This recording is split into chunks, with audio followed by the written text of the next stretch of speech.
c'est quelque chose qui marque une vie, c'est quelque chose qui fait qu'on n'est jamais pareil lorsqu'on sort d'une cérémonie comme celle-là. Et hier, ça a été exactement la même chose, une émotion énorme de voir en réalité tout un peuple honorer une jeune fille. Et je pensais en même temps à ce jeune Druze qui est décédé.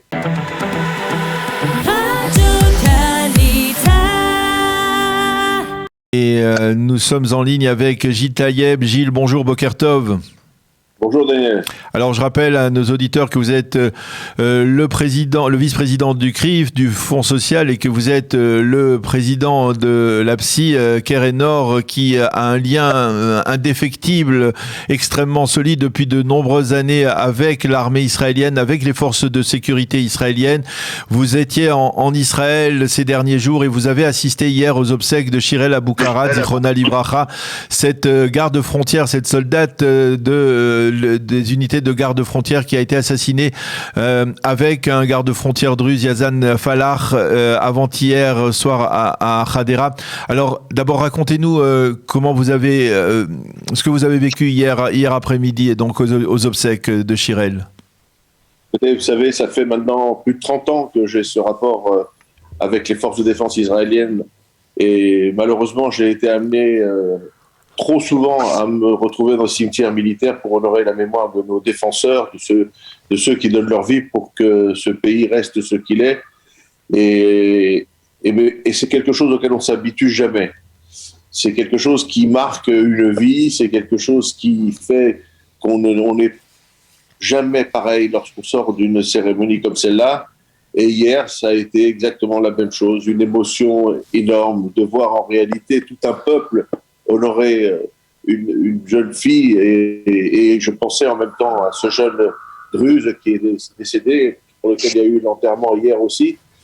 Et c'est quelque chose dont on ne sort jamais indemne, parce que c'est tout un peuple qui est là, c'est toute une famille qui se retrouve entourée de ce que le pays doit à ses enfants lorsqu'ils perdent la vie au nom de la défense de ce pays, au nom de ce qui nous réunit tous. Et ça nous permet de ne jamais oublier que ce pays brille, ce pays est beau, ce pays est un pays qui fait tellement envie à d'autres, mais que le prix est très cher. Le prix de sa sécurité est quelque chose qu'on se doit tous d'avoir en permanence au cœur et en esprit, et se dire que c'est aujourd'hui, et pour moi ça a toujours été le cas. Je pense que les forces de défense israéliennes, Tsahal, la police, tous ceux qui œuvrent à la sécurité du pays sont au-dessus de tout, au-dessus de tous les conflits, au-dessus de toutes les discussions politiques. Ils sont au-dessus de tout cela parce qu'il n'y a pas de différence entre, on le voit bien, un musulman druze, un juif venu de quelque part dans le monde, ou un juif né en Israël. Lorsqu'il s'agit de défendre le pays, on leur demande rien d'autre que de faire le mieux, et on espère pour eux qu'ils puissent faire leur travail et surtout en sortir vivants et pouvoir continuer à avoir une vie normale, parce que, rappelons-le, à 19 ans, ce sont des jeunes enfants, et ces jeunes enfants ont tellement de choses sur les épaules, tellement de responsabilités, et on le voit comme on l'a vu il y a quelques jours, et comme on le voit malheureusement depuis si longtemps. Le terrorisme islamiste palestinien n'a qu'une seule envie, c'est de tuer des juifs, et encore, et ils le font partout dans le monde. Et malheureusement, certains dans le monde oublient que ce sont les mêmes assassins qui tuent à Paris, qui tuent en Israël, qui tuent quelque part dans le monde, et ils n'ont malheureusement parfois pas la même tendresse pour les victimes en fonction de qui et où elles sont abattues. Et bien pour nous, notre rôle, c'est de le dire, de le crier, et puis c'est surtout de partager la peine et de ne jamais oublier ces enfants. Alors, vous partagez la peine, vous le disiez, Gilles, vous l'avez fait depuis de nombreuses années avec de nombreux soldats ou de familles de soldats qui sont tombés au combat. Mais il y a, dans le cas précis, une proximité particulière, puisqu'il s'agissait d'une Ola Hadasha, d'une jeune fille qui était issue d'une famille qui avait décidé de faire son alia de Marseille il y a une quinzaine d'années. Ça rapproche, bien entendu, n'est-ce pas? Il y avait, je suppose, hier qu'il y avait énormément de francophones dans le cimetière militaire de Netanya. Bien sûr. Cette famille a fait son allié il y a 16 ans, et elle l'est toujours. Vous savez, on devient israélien et voilà, cet enfant a fait son chemin comme tous les Israéliens. Elle est devenue militaire, elle a choisi de servir dans les forces de Magav. Mais pour nous, il y a quand même une proximité parce que c'est un chemin. Ce sont des jeunes qui ont été, ce sont des familles qui ont vécu en France, avec lesquelles nous avons une histoire commune, que nous avons pour certains connus ou fréquentés ou croisés, mais simplement leur histoire est notre histoire.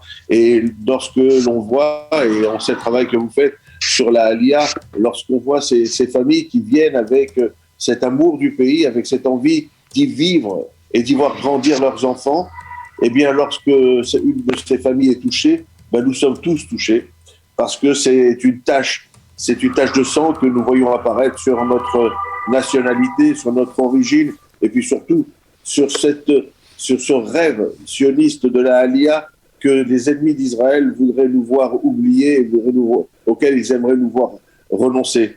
Eh bien non, le peuple juif continue de venir de partout, et puis nous, lorsque c'est une jeune d'origine française qui est touchée, eh bien, c'est une couche de plus qui est là. Et c'est pour ça qu'hier, j'ai eu le bonheur d'accompagner l'ambassadeur de France en Israël, Éric Danon, qui est venu, et nous étions ensemble à cette cérémonie, parce que lui, ben, c'est la France. Moi, je suis la communauté juive, et ensemble, on va essayer de dire à cette famille, ben voilà, vous n'êtes pas seul, on pense à vous. Et nous souhaitons et nous prions pour que l'âme de cette jeune fille eh bien, soit là où elle doit être, auprès d'Akadosh Baruch Hu, et que surtout que le ciel apporte le réconfort à cette famille, parce qu'on sait très bien, et malheureusement j'ai eu trop souvent le cas de fréquenter des familles touchées comme ça, c'est une cicatrice qui ne referme jamais. Alors parce qu'elle ne referme jamais, elle a besoin de plus en plus, et elle aura besoin tout le temps d'avoir des gens qui viennent à ses côtés, qui leur rapportent leur soutien, qui leur apportent notre amour. Et ensemble, il faut évoquer toujours la mémoire de ceux qui sont partis. Moi, je n'ai jamais manqué le Yom HaZikaron, et pour avoir perdu des amis, eh bien, même après 30 ans, je vais voir la famille et nous parlons et nous racontons l'histoire de leurs enfants qui ne sont plus, parce qu'en parlant avec eux, en racontant leur histoire, en nous souvenant de moments qu'on a passés ensemble, eh bien c'est comme ça qu'ils ne meurent jamais. Et je voudrais dire que, vous savez, on dit en français, on accompagne les gens à leur dernière demeure. Eh bien, cette expression est fausse, parce que leur dernière demeure, c'est s'il n'y avait pas la demeure de leur mémoire dans chacune de nos mémoires. Donc, considérons que c'est l'avant-dernière demeure et que nous sommes chacun les porteurs de cette âme et de ces histoires qu'on ne doit jamais oublier. Gilles Taïeb, merci beaucoup d'avoir accepté de réagir donc à cette disparition tragique de Shirel Aboukarat, Zichronah Libracha, qui a été assassiné donc dimanche soir lors de cet attentat à Hadera. Merci de nous avoir fait partager ces instants d'émotion donc au moment de ces obsèques hier à Natania. Merci Daniel et merci à Studio Kalita.